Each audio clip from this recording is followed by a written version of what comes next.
Acabei de contar a história do Chico Xavier, né? Tem uma outra história do Chico Xavier em Campinas também. E ela ocorre a partir de uma grande tragédia, a vida onde fica mais ou menos esse prédio do lado direito, que é conhecido popularmente como Joga-Chave. E ali embaixo ficava, não existia o prédio evidentemente, mas ali se estabelecia o Cine Rink. O Cine Rink era um ex-rink de patinação, olha, deu uma engasgada até. Ex-rink de patinação que se tornou cinema. E em 1951, eu adoro errar data, adoro. Foi dia 15 de setembro de 1951. Depois vocês confirmam. É bom que tem bom que gera engajamento. Quando fala a data errada, o cara me corrige. A gente sai um monte de comentário. Olha. Estratégia. Não, estratégia. Brincadeira. Não, eu acho que é mesmo. Dia 15 de setembro de 1951. 3h15 da tarde, era um domingo. Tem um jogo acontecendo, Ponte Preta e 15 de Piracicaba, no Majestoso. Por que isso é legal destacar? Porque os pais foram pro jogo e muitas famílias, a outra parte da família, principalmente as esposas e as crianças e os jovens, foram na matinê do Cine Ring. E o jogo também, depois que eu contar a história toda, vocês vão entender o que aconteceu. Por isso que eu falo do jogo.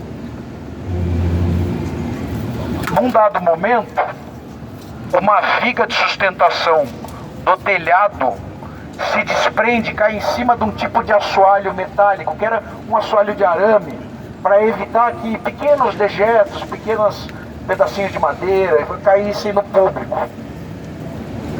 Esse assoalho também não consegue sustentar, esse forro metálico não consegue sustentar o peso dessa viga central imensa e cai em cima do pessoal que estava assistindo o filme. Era uma matinê, passariam 2 filmes. O filme chamava Amar Foi Minha Ruína e matou imediatamente 25 pessoas, entre a maioria crianças e jovens. Depois mais 15 pessoas morreram em decorrência dos ferimentos. E essa é uma página muito trágica da cidade de Campinas. Falei do jogo porque quando a notícia chegou no jogo, o jogo foi interrompido imediatamente. Todo mundo veio para cá. A cidade viveu uma tremenda consternação por conta disso. Não tem problema não. Está só confirmando o que eu estou falando. Eu acredito que seja uma alma reencarnada dessa época. Verdade? Pode ser. Eu estava lá. Por que eu estou falando isso? Não é absurdo eu estar falando isso. Chico Xavier, aí eu vou chegar no Chico Xavier. Tem uma história sobrenatural, mas ela é bem rasa aqui, que fala que antigamente todos os jornais eram notícias populares. E aí dizem que um fotógrafo conseguiu fotografar uma menina, o espírito da menina olhando o seu corpinho. Mas essa foto é uma foto mística, ninguém nunca viu, é só de uma história. E não é verdade. Tem toda a razão. Só que qual que é a história interessante desse acontecimento que conecta ao Chico Xavier? Chico Xavier tem vários livros psicografados, né? E ele tem um parceiro chamado Carlos Augusto, parceiro de outro mundo, um espírito, que nos livros que eles fizeram em parceria, diz que morreu no Cine Ring. O livro mais famoso dos dois é Pingo de Luz, mas eles têm mais 2 que eu sempre esqueço o nome. Mas o Pingo de Luz tem lá Carlos Augusto, e esse espírito é um espírito desencarnado no Cine Ring. Isso aqui é para mudar a história. Estamos diante da nossa Catedral Metropolitana de Campinas, Nossa Senhora da Conceição. Começou a ser construída em 1807, demorou um tempão para ser concluída, e muita gente explica essa dificuldade na conclusão, porque quando fizeram a bênção do solo para construírem, para erigirem esse templo, que é a maior construção de taipa de pilão of the world, do mundo, tem nada maior que a nossa catedral em taipa de pilão. Quando fizeram as bênçãos aqui, uma serpente mitológica, não é que é uma jiboia, nada disso, uma serpente mitológica. Vocês sabem que serpente mitológica, na mitologia cristã, sabe aquela que estava na árvore, que trabalhava com maçãs, trabalhava com doação de maçãs para o pessoal, saiu debaixo da terra. Eu não sei se já conversaram com o fantasma, com a assombração. Eles falam por telepatia. E ela falou para os presentes, falou: tá bom, vocês estão me expulsando do meu lugar aqui, do meu cafofo, vocês vão ver o que vai acontecer com vocês. Fato é que demorou quase 80 anos para que a nossa catedral fosse inaugurada em 1883, no dia 8 do 12. Dia 8 do 12 é o dia de Nossa Senhora da Conceição. E o que essa história tem de muito legal? A construção foi caótica da catedral, foi muito difícil. Essa fachada que a gente está vendo caiu 5 vezes. Quem assina o projeto, que até hoje está aí bonitinho, foi o Ramos de Azevedo. Então, esse campineiro, novamente um gênio da arquitetura, que também a gente fala muito pouco aqui, porque afinal de contas, por que a gente vai falar de gente que faz sucesso em Campinas? Gente que faz sucesso em Campinas precisa ser depreciada. A gente não pode conhecer, imagina.